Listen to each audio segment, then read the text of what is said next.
بسم اللہ الرحمن الرحیم۔ السلام علیکم۔ کل ہم نے یہ ذکر کیا تھا کہ پہلے تینوں خلفاء کے زمانے میں حدیث رسول صلی اللہ علیہ وآلہ وسلم کے ساتھ کیا بدسلوکی کی گئی تھی اور کس طریقے سے احادیث کو نظر آتش کیا گیا تھا اور اس کی نقل کے اوپر پابندی لگائی گئی تھی۔ جمع کرنا تو خیر بہت دور کی بات ہے، لوگ حدیث بیان نہیں کر پاتے تھے اس زمانے میں، خاص طور پہ خلیفہ دوم کے زمانے میں جو حدیث بیان کرتا تھا اسے کوڑے مارے جاتے تھے۔ آج ہم یہ ذکر کریں گے کہ معاویہ کے زمانے میں حدیث کے ساتھ کیا سلوک ہوا ہے۔ معاویہ کا جو 40 سالہ دور حکومت ہے اس میں 20 سال وہ گورنر رہا ہے شام کا، اور 20 سال پھر وہ پوری حکومت کے اوپر قبضہ کر کے بیٹھا رہا ہے۔ معاویہ کے 40 سالہ دور حکومت، خصوصاً اس کے آخری جو 25 سال میں، حدیثیں گڑھنے کے لحاظ سے کافی اہم ہے، جعلی حدیثیں بنانے کے حوالے سے۔ گزشتہ خلفاء کے زمانے کی بنسبت اس وقت اس کے اسباب و محرکات بھی زیادہ تھے، اور اس کی وجہ یہ ہے کہ مولا متقیان امیر المومنین امام علی علیہ السلام کی ظاہری خلافت کے زمانے میں کافی دنوں کے بعد مسلمان آپ کی خلافت پر ٹوٹ کر جمع ہوئے اور انہیں آپ کی طرف توجہ ہوئی تھی، لہٰذا امیر المومنین علی علیہ السلام کی بے پناہ کوشش اور صحیح کے بعد مسلمانوں میں قدری بیداری پیدا ہوئی اور صحیح احادیث کے صحیفے نقل ہونے لگے۔ نتیجہ یہ ہوا کہ جمع حدیث پر گزشتہ خلفاء کی عائد کردہ پابندی ختم ہو گئی، اور علی علیہ السلام کی محنتوں اور کاوشوں کی وجہ سے مسلمانوں کے درمیان نقل و کتابت حدیث کا ایک اچھا ماحول پیدا ہوا۔ لیکن صحیح احادیث کا نقل کیا جانا چونکہ معاویہ جیسے افراد کی طبیعت اور فطرت اور اس کی دینیت کی اور اس کی جاؤ حشمت کی حوث کے خلاف تھا، لہٰذا لازم تھا کہ ان صحیح حدیثوں کے مقابلے میں جھوٹی حدیثیں گڑھی جائیں تاکہ معاویہ ان کے ذریعے پوری طرح سیاسی فائدہ اٹھا سکے اور مسلمانوں کے درمیان صحیح احادیث کا سمجھنا دشوار ہو جائے۔ چنانچہ معاویہ نے اپنے مخصوص مکر و فریب کے سہارے مقصد کے حصول کے لیے وہ دو جہد سے حدیث پر کام شروع کیا، یعنی دو ڈائمنشنز تھے جن سے جعلی حدیثیں بنانے کا کام شروع کیا تھا۔ ایک تو یہ تھا کہ اس نے اعلان کر دیا کہ ان تمام حدیثوں کا نقل کرنا ممنوع قرار دیا جائے جو عہد عمر میں نقل نہ ہوئی ہوں،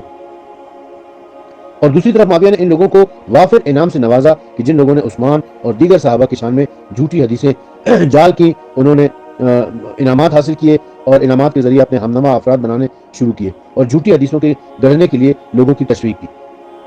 یہ جو اس کا پہلا اقدام تھا نا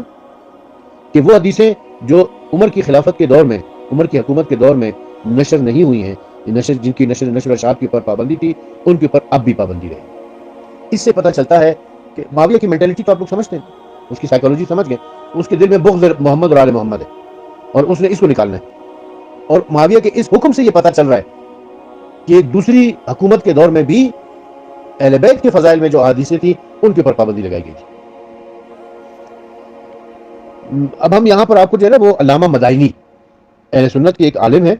ان کی کتاب کے حوالے سے میں آپ کو کچھ اقتباسات جہاں پر پڑھ کے سنانا چاہتا ہوں جو معاویہ کے دور حکومت میں حدیث کے حوالے سے، حدیث کے ساتھ کیا سلوک کیا اس نے۔ ان سے پتہ چلتا ہے کہ معاویہ نے صحیح حدیثوں کے نقل ہونے پر پابندی لگائی تھی اور جھوٹی حدیثوں کو گڑوایا تھا۔ علامہ مدائنی اپنی کتاب الاحداث میں لکھتے ہیں کہ معاویہ نے ایک حکم نامے میں اپنے تمام گورنروں کو لکھا۔ میں علامہ مدائنی کے بارے میں بتا دوں کہ انہوں نے 90 سال کی عمر میں انتقال کیا، 225 ہجری میں 90 سال کی عمر میں انہوں نے انتقال کیا ہے، یعنی 125 ہجری ان کی ولادت کی تاریخ، 135 ہجری ان کی ولادت کا سن بنتا ہے، اور یہ اہل سنت کے بڑے جید علماء میں شمار ہوتے تھے اس زمانے کے۔ ان کی اکثر انہوں نے بہت ساری کتابیں لکھی، کتابیں تو انہوں نے بہت ساری لکھی تھی، لیکن ان کی اکثر کتابیں جو ہیں وہ اب منظر عام پر نہیں لائی جاتی، پڑھی ہوئی ہیں، قلمی نسخے بھی پڑے ہوئے ان کے لائبریریوں کے اندر موجود ہیں، مصر کی لائبریریوں میں خاص طور پہ موجود ہے، مگر انہیں پرنٹ نہیں کیا جاتا، انہیں دوبارہ شائع نہیں کیا جاتا، کیونکہ ان کتابوں کے اندر ایسا مواد ہے کہ جو بہت کچھ حق سچ بیان کر دیتا ہے۔ بہرحال اس طرف جانے کی بجائے ہم اپنے موضوع کے اوپر رہتے ہیں۔ تو علامہ مدائنی نے لکھا ہے اپنی کتاب میں کہ معاویہ نے ایک حکم نامے میں اپنے تمام گورنروں کو لکھا کہ جو لوگ ابو تراب یعنی علی علیہ السلام اور آپ کے خاندان کی فضیلت کے بارے میں حدیثیں لکھتے ہیں، ان میں سے اپنی حمایت اٹھاتا ہوں، ان سے میں اپنی حمایت اٹھاتا ہوں اور میں ان سے بری ذمہ ہوں۔ ان کی جان و مال کی حفاظت میری مملکت پر عائد نہیں ہوتی ہے۔ اس کا حکم پہنچانا تھا کہ پوری مملکت میں، پورے ملک کے اندر واعظین اور خطبہ نے ممبر کے اوپر جا کر مولا علی علیہ السلام کے اوپر لعن طعن شروع کر دی اور آپ کے خاندان کے خلاف تہمتیں لگانا، احکام لگانا اور ایسا واہیات اور خرافات ایک سلسلہ شروع کر دیا۔ چاروں طرف سے شیعان علی علیہ السلام کے اوپر ظلم و ستم کا آغاز ہو گیا۔ اس سلسلے میں اہل کوفہ سب سے زیادہ مصیبت و بدبختی کا نشانہ بنے، کیونکہ اس وقت کوفے میں شیعوں کی تعداد قابل ذکر تھی، لہذا ابو سفیان کے بیٹے کا دباؤ اسی شہر پر زیادہ تھا۔ چنانچہ کوفے کی گورنری زیاد بن سمیہ کی سپرد کی گئی اور بصرے کو بھی اس کے ماتحت قرار دے دیا گیا۔ جب زیاد نے دیکھا کہ معاویہ اس کے اوپر بہت زیادہ مہربان ہے اور بے انتہا محبت کرتا ہے تو اس نے بھی شیعان علی کا ہر گوشہ و کنار سے چن چن کر قتل کرنا شروع کر دیا۔ ان کے پاؤں کاٹ دیے جاتے تھے، ان کی آنکھیں نکال لی جاتی تھیں، ان کے بازو کاٹ دیا جاتا تھا، ان کی زبان کاٹ دی جاتی تھی۔ نتیجہ یہ ہوا کہ شیعان علی خوف و ہراس کے مارے گوشہ نشین ہو گئے اور کوئی بھی دفاعی حیثیت میں سامنے نہ آیا، اور کثیر تعداد میں شیعوں کے گروہ عراق سے نکل کر دور دراز علاقوں میں پوشیدہ ہو گئے اور لوگوں کے سامنے اپنے عقائد کو مخفی رکھنے لگے، یعنی تقیہ کرنے لگے۔ خلاصہ یہ ہے کہ کوفہ اہل بیت علیہ السلام کے چاہنے والوں سے تقریباً خالی ہو گیا تھا۔ علامہ مدائنی مزید تحریر کرتے ہیں کہ معاویہ نے اپنے تمام نمائندوں، کارندوں اور گورنروں کو حکم دیا کہ شیعان علی کی گواہی قبول نہ کی جائے، اور جو لوگ عثمان یا ان کے خاندان کی فضیلت بیان کریں ان کا احترام کیا جائے اور انہیں وافر انعامات سے نوازا جائے، اور ایسے افراد کو دربار معاویہ میں تجھ و احتشام کے ساتھ حاضر کیا جائے۔ لہذا معاویہ کے دستور کے مطابق تمام گورنروں نے ان لوگوں کا ماہانہ وظیفہ معین کر دیا جو عثمان اور دیگر خلفاء کے بارے میں حدیثیں گڑھ گڑھ کے لاتے تھے، اور ان کے فضائل بیان کرنے کے لیے ایک سلسلہ شروع ہو گیا۔ اس طرح عثمان کے فضائل کا ڈھیر لگ گیا۔ اس کے بعد علامہ مدائنی لکھتے ہیں کہ معاویہ کی اس تشویق اور وافر انعامات کی وجہ سے پورے ملک میں حدیث گڑھنے کا بازار گرم ہو گیا۔ چنانچہ نبی اکرم صلی اللہ علیہ وسلم کی زبان سے ہر مردود اور مبغوض شخص جو معاویہ کے کسی نہ کسی گورنر کے پاس عثمان کی شان میں حدیثیں گڑھ کر لاتا، وہ اسے بغیر کسی چوں اور چرا کے قبول کر لیتا اور اس کا نام فوراً انعامات کے رجسٹر میں لکھ دیا جاتا۔ دربار معاویہ میں ایسے شخص کے لیے سفارش کر دی جاتی اور ایسے لوگوں کے بارے میں کئی سفارش کو بھی رد نہ کیا جاتا۔ علامہ مدائنی مزید لکھتے ہیں کہ کچھ مدت گزرنے کے بعد معاویہ نے دوسرا خط اپنے گورنروں کے نام لکھا، جس میں یہ تحریر تھا کہ عثمان کے بارے میں اب احادیث بہت ہو گئی ہیں اور کافی حد تک ملک میں نشر بھی ہو چکی ہیں، لہٰذا آئندہ آپ لوگ حضرات ابو بکر و عمر اور دیگر صحابہ کے بارے میں احادیث نقل کرنا شروع کریں، خصوصاً اگر کوئی بھی حدیث علی کے فضائل میں نظر آئے تو اس کے مشابہ ابو بکر و عمر کی شان میں احادیث جار اور نقل کرو، اور تمہارا یہ کام میری آنکھوں کی ٹھنڈک ثابت ہونے کے ساتھ ابو طراب کی شخصیت کو مجروح کرنے کے لیے بہترین طریقہ ہے۔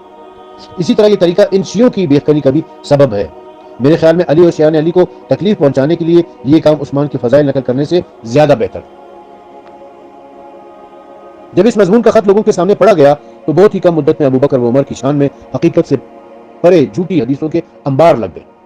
اور لوگوں نے ایسی حدیثوں کے نقل اور نشر کرنے میں حد الامکان پوری کوشش کی، یہاں تک کہ ان گھڑی ہوئی حدیثوں کو خطبہ اور واعظین نماز کے بعد بالائے ممبر بیان کرنے لگے۔ خصوصاً نماز جمعہ کے خطبوں میں ابو بکر و عمر اور دیگر صحابہ کے فضائل و مناقب میں حدیثیں بیان ہونے لگی، حتیٰ کہ بچوں کو بھی یہ تعلیم دینے کا حکم دیا گیا، چنانچہ بچے قرآن مجید کی مانند ان صحابہ کے فضائل کی جھوٹی حدیثیں حفظ کرنے لگے۔ یہی نہیں بلکہ جعلی احادیث کے حفظ کرنے کا رواج بچوں، عورتوں، غلاموں اور کنیزوں میں بھی جاری ہو گیا۔ اس طرح آہستہ آہستہ پورے ملک میں جعلی روایتوں کا ایک ڈھیر لگ گیا۔ علامہ مدائنی مزید لکھتے ہیں کہ جب خلفائے ثلاثہ کے مناقب و فضائل میں کافی حدیثیں وضع ہو گئیں تو معاویہ نے اپنے گورنروں کے نام تیسرا خط لکھا، جس کی عبارت یہ تھی کہ آپ لوگ جیسے بھی علی و خاندان علی کی دوستی میں متهم پائیں، اس کا نام بیت المال کے رجسٹر سے فوراً کاٹ دیں اور اس کا حصہ بیت المال سے حذف کر دیا جائے۔ اس کے فوراً بعد چوتھا خط ارسال کیا گیا، جس کا مضمون یہ ہے کہ جو بھی علی کی دوستی میں محبت میں پایا جائے اس کے ساتھ سختی کی جائے اور اس کے گھر کو ویران کر دیا جائے تاکہ دوسرے لوگ اس سے عبرت حاصل کریں۔ اس حکم کے آتے ہی سب سے زیادہ مصیبتوں کے پہاڑ اہل عراق بالخصوص اہل کوفہ پر توڑے گئے۔ معاویہ کے نمک خوار افراد کے ظلم و ستم کی وجہ سے شیعان علی اگر ایک دوسرے کے گھر میں جاتے بھی تھے تو صاحب خانہ اپنے مہمان سے بات کرنے سے گھبراتے کہ کہیں نوکروں وغیرہ کے ذریعے یہ راز فاش نہ ہو جائے اور اس کی گردن نہ اڑا دی جائے۔ چنانچہ پہلے گھروں کے خادم وغیرہ کو اعتماد میں لاتے کہ وہ اس بات کو کسی سے نہ کہیں گے، تب کلام کرتے۔ اس طرح مولا علی کی شان میں جو حدیثیں تھیں وہ ایک دوسرے کے پاس کماخو نہ پہنچ سکیں، اور ان کی جگہ معاویہ کی طرف سے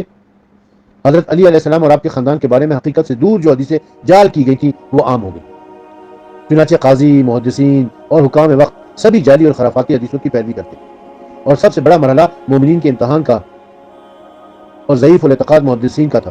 جو مومن اور عابد کا لباس زیب تن کیے ہوئے تھے لیکن اندر سے حکام جور سے قریب ہونے کی خاطر مال دنیا کی لالچ میں جھوٹی حدیثیں گڑا کرتے تھے۔ اس طرح ایک زمانے تک یہ غلط رسم جاری رہی، یہاں تک کہ جھوٹی اور جعلی حدیثیں دیندار، متقی اور پرہیزگار افراد کے ہاتھ تک پہنچ گئی، جو جھوٹ اور بہتان سے بیزار تھے، لیکن اپنی سادہ اندیشی اور حسن عقیدت کی وجہ سے انہوں نے جعلی حدیثوں کو صحیح حدیثیں سمجھتے ہوئے دوسروں سے نقل کر دیا، کیونکہ یہ لوگ حقیقت تک پہنچنے سے قاصر تھے۔ اگر انہیں اس بات کی اطلاع ہو جاتی تو وہ ان حدیثوں کے نقل سے ضرور گریز کرتے۔ علامہ مدائنی نے حکومت معاویہ کے دور کو تفصیل سے ذکر کرنے کے بعد عبد الملک بن مروان کی 21 سالہ حکومت کے دور میں شیعان علی پر کیے گئے مظالم کی طرف اشارہ کیا ہے،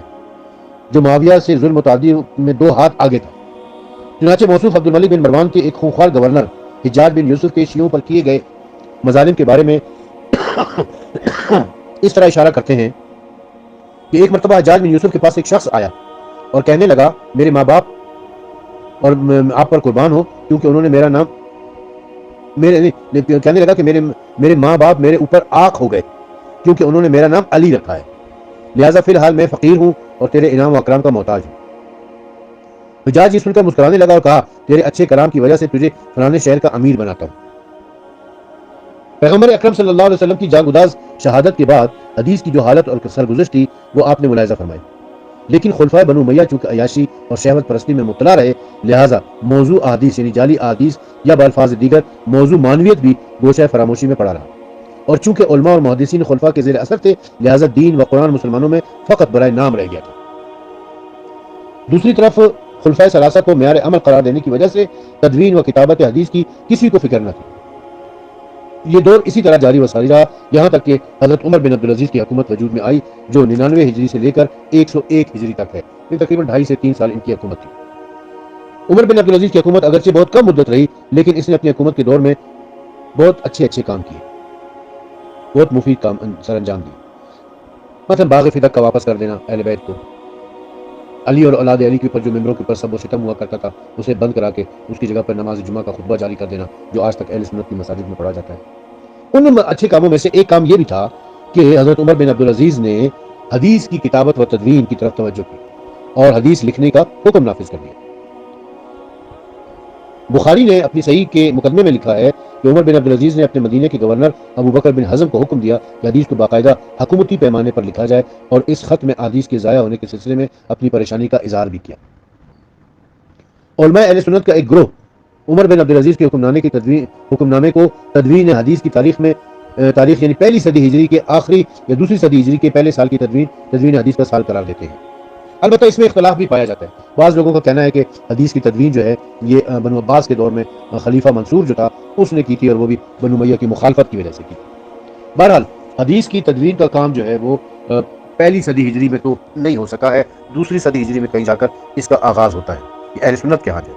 اہل تشیع کے حدیث کی جو تدوین ہوئی ہے اس کا تو میں پہلے ذکر کر چکا ہوں، یہ اہل سنت کے حوالے سے میں بات کر رہا ہوں کہ اہل سنت میں حدیث کی تدوین کا ترویج کا ان کی جمع آوری کا جو کام ہے وہ کئی پہلی صدی ہجری کے آخر میں جا کر، اگر عمر بن عبدالعزیز کا مان لیا جائے، یہ تو خیر ہمیں بابسوخ ذرائع سے پتہ چل جاتا ہے کہ عمر بن عبدالعزیز نے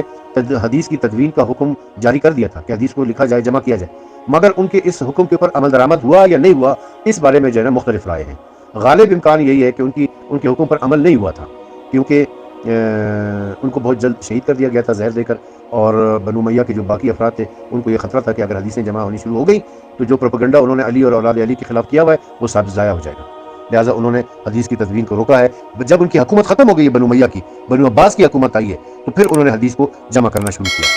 اور پھر ایک سلسلہ شروع ہو گیا تھا یہ، جس کی تاریخ پھر انشاءاللہ آگے چل کر ہم بیان کرتے جائیں گے آپ کی خدمت میں۔